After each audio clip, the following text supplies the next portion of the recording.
Meghan Markle did take the dress. She's admitted it in another PR catastrophe for the Duchess of Delusion. Meghan Markle's fashion feud has now been revealed. Dior doesn't just block people casually. This is a brand that has dressed princesses, first ladies, and Hollywood royalty. And when they suddenly slam the door on someone, seriously, you're dealing with a major, major problem. And yet somehow, Meghan Markle acted completely shocked, like the world owed her instant access to every designer in Paris. In her eyes, every stylist should chase her down, every luxury label should drop everything to work with her, and every couture house should treat her like she's already crowned fashion royalty. But here's the truth the public rarely sees. The fashion world doesn't run on entitlement or expectations. It runs on reputation, credibility, and trust. And Meghan's reputation, let's just say Dior looked carefully and decided, nope, absolutely not. You see, status in fashion isn't something you announce on social media, it's something you earn bit by bit through professionalism, reliability, and respect in the industry. While Meghan was busy building her global humanitarian image, the fashion industry was quietly observing other patterns. Whispers about stylists left scrambling for missing gowns, drama over borrowed dresses that didn't return, and a string of designers who felt burned, frustrated, and outright refused to work with her again. But Meghan, she painted herself as the misunderstood star, pointing fingers at jealous insiders and claiming the system was unfairly against her. Sure, because Dior, the house that has dressed actual queens, princesses, and screen legends, just woke up one day to mess with Meghan for no reason. No way. Something serious happened behind closed doors, something so complicated, so awkward, so impossible to fix, that Dior quietly decided, we will never collaborate with her. Not now, not ever. And the moment the truth comes out, it's going to make total sense. The first warning didn't come from Meghan or the tabloids, it came from Dior's silence. For months, Meghan's PR team tried everything to secure a collaboration, a couture loan, a custom gown, anything that could tie her name to this legendary fashion house. Normally, Dior responds quickly, even if the answer is no, because professionalism and diplomacy are everything in fashion. But with Meghan, crickets. Emails went unanswered, calls were ignored, and then came the internal message no publicist wants to hear, quietly circulated among top fashion reps. We do not lend, collaborate, or communicate regarding this talent. No explanation, no discussion. Just a cold, firm freeze out. And this was huge. Dior doesn't blacklist lightly. This is the brand that has handled diva scandals, egos, and high-profile demands for decades. Marilyn Monroe, handled. Princess Diana, handled. Jennifer Lawrence, handled. Women with global attention and strong personalities. Yet Meghan, who wanted to be seen as the next modern royal fashion icon, didn't even receive a polite rejection. She was shut out completely. Behind the scenes, Paris fashion insiders weren't confused. They weren't shocked. To them, this was completely predictable. A source explained bluntly, She has now been caught on camera wearing a $1,695 designer dress that she was once accused of stealing after a photo shoot, and it comes as top designers. Dior protects the brand, not the celebrity. If a person carries risk, drama, missing wardrobe items, or potential negative press, Dior doesn't hesitate. They walk away immediately. And based on everything they had already heard about Meghan, they didn't see opportunity. They saw a pattern no luxury house once tied to their reputation. If Dior's refusal was just a warning shot, the real story, the reason for this total block, was explosive. And it all started with a rumor that the public was never meant to hear. This rumor, whispered behind closed doors, triggered an industry-wide hard pass that no polite negotiation could undo. And trust me, the fallout from that rumor, it changed everything, forever. Once that rumor reached Paris, things spun out of control, fast. Long before Dior slammed its doors shut, whispers were already echoing through the fashion world. Not loud gossip, no public drama, no official statements, just quiet, sharp conversations between stylists, editors, and wardrobe directors. And strangely, all the stories seemed to follow the same pattern. It always started the same way. Meghan borrowed a designer piece for a photo shoot or high-profile event, and somehow, the item never made its way back to the fashion house. At first, people assumed returns were simply delayed, but deadlines came and went. Reminders were ignored, and suddenly, the original lender was told she was keeping it. And it has led back to explosive allegations that she has sticky fingers with the pricey frock after wearing it in a high-profile 2022 photo shoot. Wardrobe professionals aren't fazed by a single missing outfit. Clothes get misplaced all the time in this industry. But this wasn't about one dress, it was about frequency. Multiple magazines reported needing to repeatedly chase down gowns or jewelry. One stylist privately vented that Meghan insisted once something had been worn, it became part of her image. Others tried to defend her, saying misunderstandings happen. But in the back rooms of fashion houses, whispers were growing louder and patterns were forming.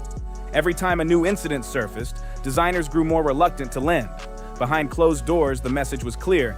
If you need it back, don't send it to Meghan. No headlines, no scandal, just a quiet pattern that couldn't be ignored. And while the public never caught wind of these issues, reputation in the fashion world spread silently and extremely fast. Still, none of these incidents were the real breaking point.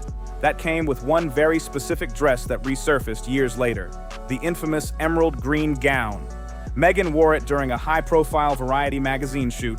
Stunning, dramatic, unforgettable, and it wasn't a gift, it wasn't purchased. It was loaned for the shoot under a strict agreement, return it immediately afterward. But once filming wrapped, the gown disappeared. Designers and stylists waited patiently. They sent reminders, they emailed politely. Eventually, they stopped asking to avoid confrontation.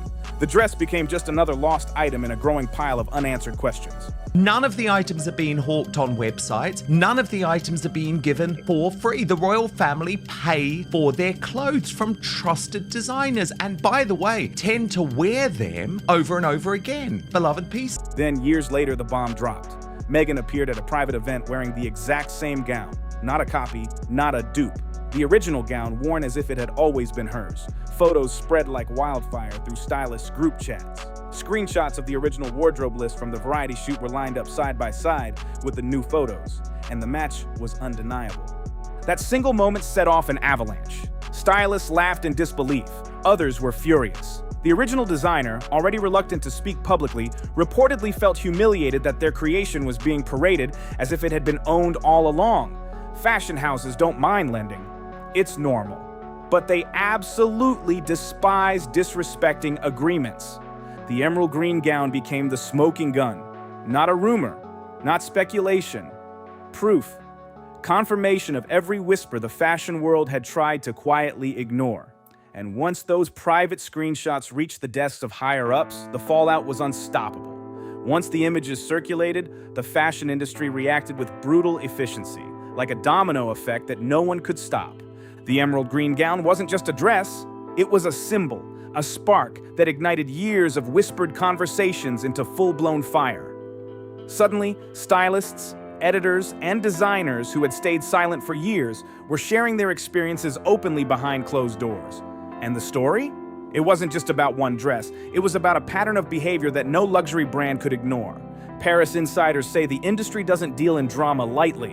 When something repeatedly threatens trust, reputation, or reliability, even the most patient houses take action. And Meghan's pattern had raised enough red flags to make every fashion house nervous. Loans stopped. Invitations to exclusive fittings were quietly rescinded. Stylists and wardrobe directors began to tiptoe around any collaboration, double-checking everything before saying yes. Because one wrong move in this world can echo across the globe in an instant. Sources describe a tense environment behind the scenes. Designers and fashion reps weren't angry. They were frustrated, exhausted, and protective of their work. The fashion world doesn't need headlines to take notice. It just needs proof of unpredictability, missing items, or broken agreements. And the evidence had quietly accumulated for years. So this is because staffers on the shoot believed the former starlet allegedly walked off with several items that day without permission, including the dress she is now proudly wearing 3 years. Every whispered story, every unreturned gown, every awkward incident at a shoot, they all pointed to the same conclusion. Working with her carried more risk than most houses were willing to take. The industry operates like a tightly knit network. Word travels fast and silently. One stylist's frustration becomes another's warning. Editors share notes. Designers exchange updates. By the time the emerald green gown surfaced, the private conversations had already built a collective picture, one that spelled trouble. Suddenly, it wasn't just a single event. It was proof of a reputation that couldn't be ignored. And it didn't stop there. After the green dress scandal went public in the circles that mattered, designers and wardrobe directors reportedly tightened security around loans, double-checking agreements, and limiting access to high-profile clients who might risk their collections. Every piece of couture became a high-stakes gamble. The trust factor became the deciding line between a yes or a no, and unfortunately, Meghan had crossed it in their eyes. Fashion insiders say there was also a ripple effect on stylists and magazine shoots. Many were hesitant to feature her in major spreads because the risk wasn't just about one dress. It was about logistics, timing, and the potential fallout. A missing gown could disrupt a whole production, delay deadlines, and create tension that nobody wanted. And in fashion, timing and trust are everything.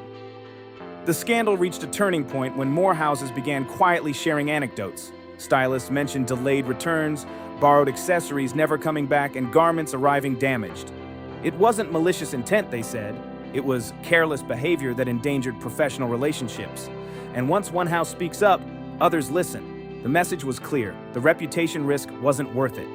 By the time the emerald green gown photos circulated, it had become more than just a wardrobe problem. It was a case study in why luxury brands value discretion and reliability above all else. There have now been multiple reports about Meghan taking this high-priced designer clothing, maybe with permission, but certainly not paying for it. Multiple reports, and she's doubled down with this threat against the New York Post, which actually I think confirms the story because she's admitting she did take the dress. The fashion world isn't built on gossip, it's built on trust.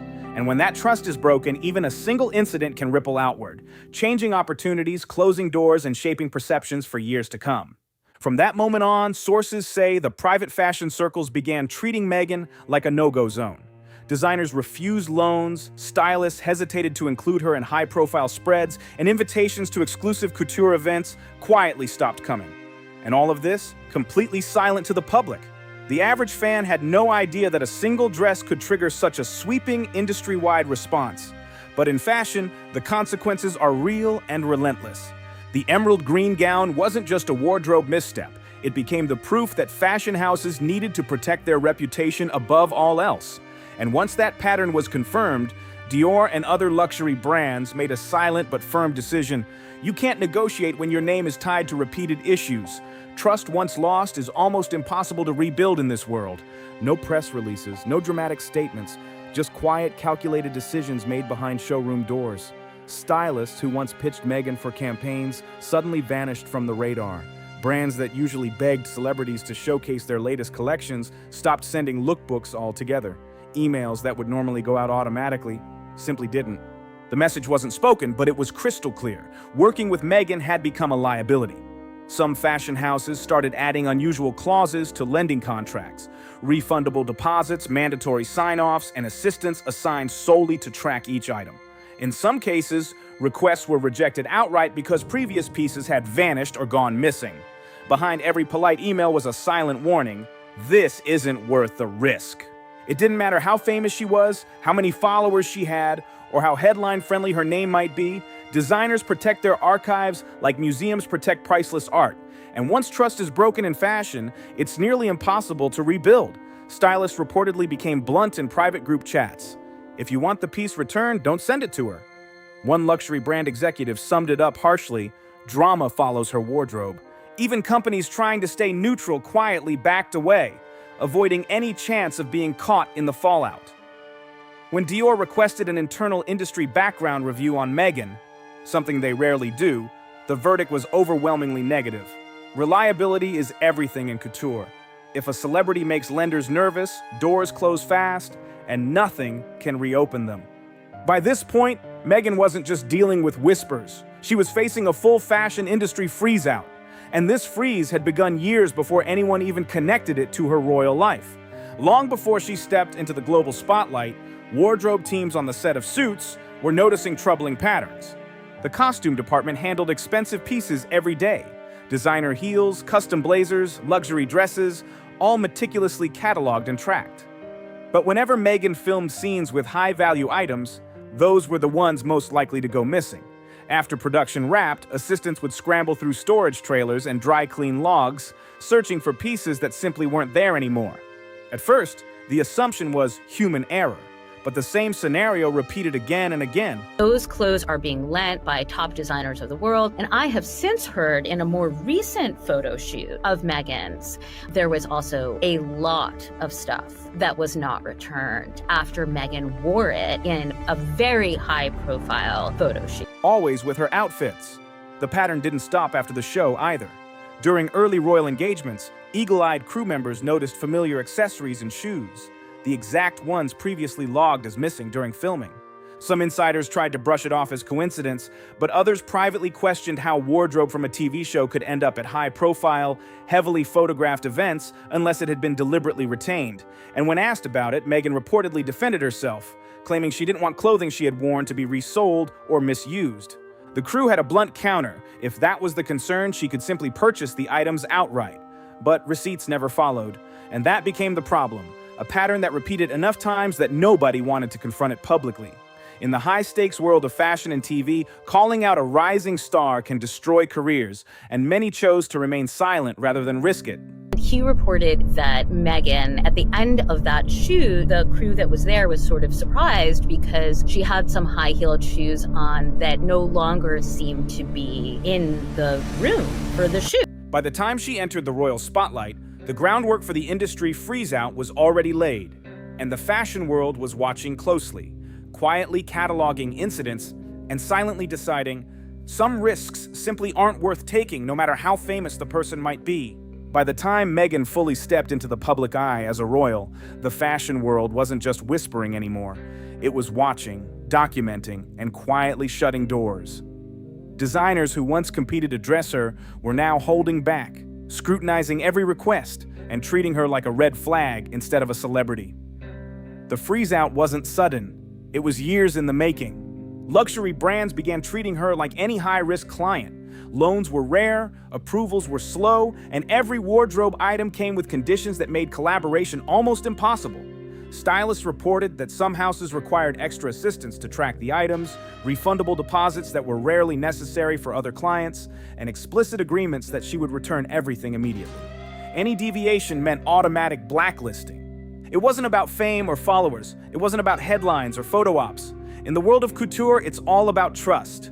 Designers invest in their creations. They're fragile, expensive, and often one of a kind. When trust is broken, the consequences are swift and merciless. Meghan's repeated patterns, unreturned dresses, delayed returns, missing accessories, had finally created a perfect storm. The fashion community is small. Everyone talks and everyone shares experiences behind the scenes. One stylist explained, "Once a pattern forms, it spreads like wildfire. You don't need a scandal. Reputation travels silently, and it travels fast." People remember. And remember they did. The whispers turned into firm decisions. Work with Meghan? Not worth the risk. By now, even the houses that had tried to remain neutral quietly pulled back. Invitations stopped coming. Private fittings weren't scheduled. Exclusive launches, couture previews, and high-profile campaigns, all the perks most celebrities take for granted, suddenly weren't available to her anymore. It was a silent, systemic freeze-out orchestrated with surgical precision. And it wasn't limited to Dior. Other high-end labels reportedly made internal notes, warning staff about lending to her. Wardrobe teams grew cautious, double-checking every agreement, every signature, and every return schedule. Stylists had to strategize just to avoid another missing gown scenario. It became clear, if a celebrity was too unpredictable, no amount of fame could outweigh the risk to the brand. Sources say that by this point, Meghan's access to top-tier fashion had been reduced to almost nothing. Pieces that would have been offered freely to stars of her caliber were now withheld, loaned only under extreme scrutiny, or refused outright. Fashion insiders report that this wasn't punishment, it was protection. Protecting archives, protecting reputations, and protecting relationships built over decades. She thought it was mad that she couldn't take all of these clothes. So it's like, don't now, when you can do whatever you want, try and say that this is anything to do with what the British royal family do, because you never liked it. You never liked the fact that you couldn't take all of these free clothing. It had to be paid for, and of course it was paid for from the royal funding. Even small details mattered. Stylists monitored each event she attended, comparing accessories and shoes with past rentals. Anything that raised a red flag was logged and shared discreetly across trusted industry contacts. By the time her appearances were analyzed, the consensus was clear. reliability is everything. And once broken, reliability cannot be assumed again. Despite all of this, Meghan reportedly continued to push for high-profile collaborations. But the response had changed dramatically. Where she might have once received a polite yes, she now got cautious maybe. Slow replies or no response at all. It was a complete reversal from her early days in Hollywood, when brands were eager to work with her and eager to showcase her influence. The freeze-out also had a ripple effect on stylists and publicists who once supported her. Many learned to hedge their bets, coordinating projects carefully, negotiating stricter agreements, and avoiding exposure to potential fallout. It became a lesson in risk management. Celebrity reputation could no longer outweigh brand safety. By the end, the fashion industry had spoken, not loudly, not publicly, but with absolute clarity. Trust is everything, and when repeated patterns of unreliability emerge, even a royal or global icon cannot override decades of professional standards. For Meghan, the doors of some of the most prestigious fashion houses had quietly closed, and in the rare cases when they opened, it was under extreme scrutiny and strict conditions. The emerald green gown had been the trigger, but the freeze-out was the consequence of years of cumulative incidents. Fashion insiders describe it as a case study in industry protocol. Celebrities are not just faces. They are collaborators, partners, and custodians of the art they borrow. And when that trust is broken, the consequences are swift, silent, and absolute. And when Meghan transitioned from actress to duchess, those old habits didn't vanish. They escalated. Suddenly, wardrobe wasn't just about fashion. It was protocol, tradition, and high-stakes expectations. Within the royal family, every outfit, every accessory, every borrowed or gifted item carries weight, and Meghan's approach quickly turned an industry annoyance into a full-scale institutional problem. Royal clothing operates under strict, almost ceremonial rules. Every borrowed piece must be carefully documented. Every gifted item must be reported. No member may exploit designer relationships for personal gain. Catherine followed these rules to the letter. Meghan, however, reportedly preferred Hollywood-style arrangements, where brands shower celebrities with items and expect publicity in return, not returns. That mindset immediately clashed with palace staff, who were stunned by the sheer volume of clothing she requested and the staggering value of the pieces she selected. Wardrobe spending skyrocketed, and Prince Charles, overseeing the funding at the time, requested detailed briefings to understand why her fashion expenses were far higher than Catherine's. Meanwhile, designers were reaching out to the palace, asking why their gowns hadn't been returned. Staff scrambled to manage a growing, embarrassing paper trail, quietly holding behind-the-scenes meetings to explain the rules: transparency, accountability, and respect for the system. But insiders say Meghan reportedly took it as a personal insult, believing she was being unfairly restricted and singled out. For the royal family, this wasn't just expensive taste. It was uncontrolled fashion management with mounting consequences. Complaints from luxury designers couldn't be ignored forever, and it began to create real diplomatic and reputational risks. Luxury houses like Dior were watching closely, tracking every development, waiting to see whether this situation would improve or spiral further out of control. Dior didn't block Meghan Markle on a whim or because of jealousy. They made a calculated decision based on patterns, whispers that became evidence, and a reputation that had become too unpredictable for a luxury house to risk. Missing dresses, the resurfaced emerald green gown, repeated friction with designers, and the palace wardrobe issues all combined into one unmistakable picture. Working with her carried serious risk. Meghan wanted the status of couture royalty, but couture royalty demands responsibility, professionalism, and trust.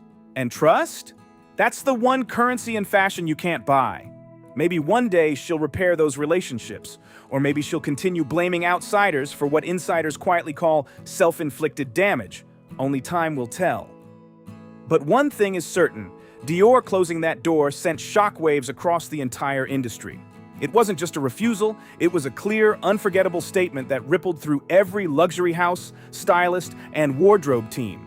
If you want to understand how it all led up to this moment, the boots-on-the-ground drama, the dress that started it all, and the brutal consequences that followed, you can trace the chain of events from missing gowns, whispered warnings, and quiet freezes, all the way to the emerald green gown scandal. It's a story of opportunity, trust, and what happens when that trust is broken, leaving a trail that even royalty cannot erase. If you watch this and have thoughts, drop them in the comments below. If this breakdown made you see things differently, hit subscribe and stay locked in for more deep dives like this. Don't forget to like the video and share it with someone who needs to see it.